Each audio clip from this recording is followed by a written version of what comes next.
Russia has conducted fresh strikes on Ukraine's Zaporizhia region. Ukraine says Russian forces carried out 567 attacks over the 24 hours, the last 24 hours, that is, across 16 settlements in the region. 2 people have been killed and 10 are wounded in Russian bombardment, and at least 9 buildings are severely damaged in the early morning strikes on the Zaporizhia city district. Emergency services continue to respond on the ground.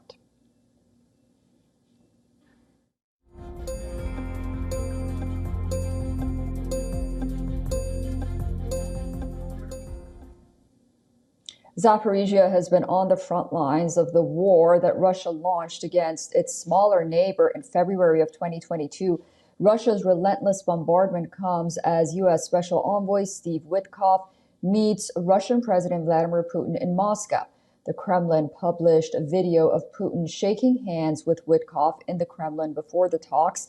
The meeting lasted for over 3 hours, and according to the Kremlin aide, Ushakov, talks between Russian President Vladimir Putin and U.S. Special Envoy Steve Witkoff were useful and constructive. He also said that both leaders discussed Ukraine crisis and prospects for the development of a Russia-U.S. strategic partnership.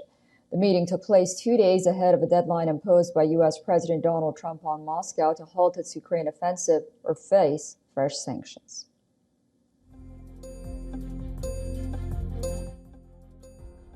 Thank you, Mr. President.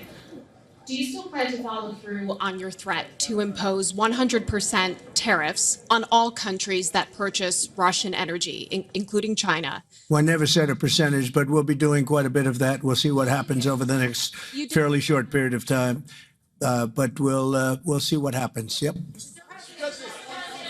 You know, they have a meeting tomorrow. We have a meeting with Russia tomorrow. We're going to see what happens. We'll make that determination at that time. The White House has not outlined specific actions it would take against Russia, but Trump has previously threatened to impose secondary tariffs targeting Russia's key trade partners, such as China and India. On Tuesday, the U.S. president said that he would await the outcome of Moscow talks before ordering any economic retaliation. Ukrainian President Volodymyr Zelensky said that he had a productive phone conversation with President Trump discussing ways to pressure Russia into ending the war, severe sanctions on Russia, and as well as cooperation in defense between Ukraine and the U.S. on drone production. Take a listen. Today, I spoke with President Trump. The most important thing is about ending the war. He is very well informed. He knows about the Russian strikes. He knows about the situation on the front, that the Russians are now trying to make the strikes more intense. We in Ukraine fully support the American proposal for an immediate ceasefire.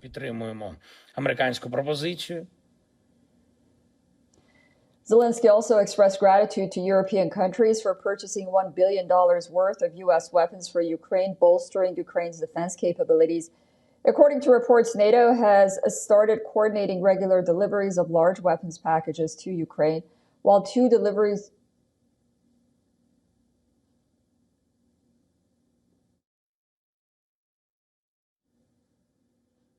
According to reports, NATO has started coordinating regular deliveries of large weapons packages to Ukraine, while 2 deliveries of military equipment, most of it bought in the United States, are expected this month.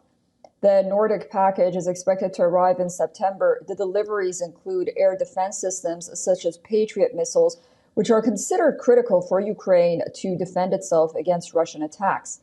Netherlands has committed $578 million in military aid, while Sweden, Norway, and Denmark have jointly pledged $500 million.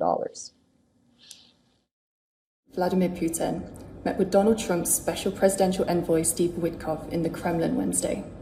The meeting comes just days before the White House's deadline on Russia to either make a peace deal with Ukraine or to face potentially severe economic consequences. That could mean additional sanctions designed to hamper Russia's economy, or secondary tariffs on countries that continue to buy Russian oil, including China and India.